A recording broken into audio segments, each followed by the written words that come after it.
Manchester United secara dramatis mengamankan kemenangan pertama mereka di Liga Premier Inggris musim ini setelah menaklukkan Brighton dengan skor 3-2 pada hari Sabtu kemarin. Brighton lebih dulu unggul pada menit ke-40 melalui sepakan penalti Neil Maupay.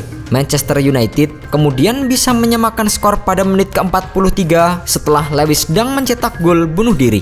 Memasuki babak kedua, The Red Devils berbalik unggul 1-2 lewat gol Marcus Rashford. Brighton yang tak mau malu di kandang sendiri baru bisa menyamakan skor lewat sundulan Solly March pada menit ke-95. Namun yang menarik adalah ketika wasit sempat meniup peluit panjang tanda berakhirnya laga dengan berkesudahan skor 2-2. Tak lama berselang, wasit mendapatkan informasi bahwa VAR menyatakan bola mengenai tangan pemain Brighton di menit ke-90 plus 10. Atas dasar itu, wasit pun kemudian menunjuk titik putih bagi MU. Tanpa ampun, Bruno Fernandes yang menjadi eksekutor bisa memaksimalkan peluang menjadi sebuah gol. MU pun menang 3-2 dan berhasil meraih 3 poin perdananya di Liga Inggris 2020-2021. Seusai pertandingan, banyak orang yang bertanya-tanya tentang keabsahan penalti Manchester United tersebut. Pasalnya, penalti itu didapatkan oleh MU setelah peluit panjang dibunyikan.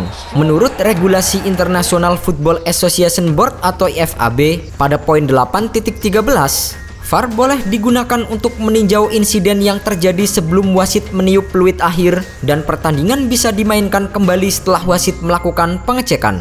VAR seperti asisten wasit. Jika asisten wasit mengindikasikan sebuah pelanggaran terjadi sebelum wasit meniup peluit akhir, wasit masih bisa mengambil tindakan selama dia belum meninggalkan lapangan permainan. Jika ini terjadi, VAR secepat mungkin harus menyampaikan kepada wasit yang bisa menginformasikan kepada pemain dan mencegah mereka meninggalkan lapangan pertandingan. Insiden tersebut kemudian harus ditinjau dengan prosedur normal VAR dengan mengecek, meninjau, dan lain-lain.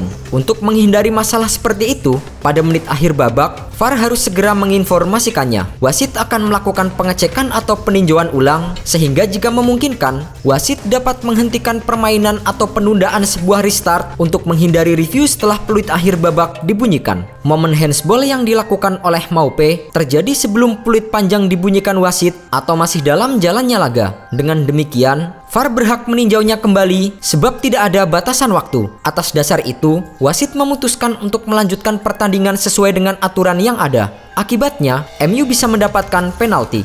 Sebelumnya, insiden yang hampir sama terjadi dalam pertandingan Mainz versus Freiburg di Bundesliga pada tahun 2018.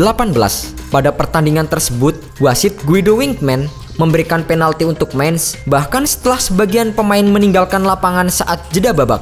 Winkman memanggil pemain dari kedua tim yang sudah masuk ke ruang ganti setelah melihat VAR. Ia menilai salah satu pemain Freiburg melakukan handsball.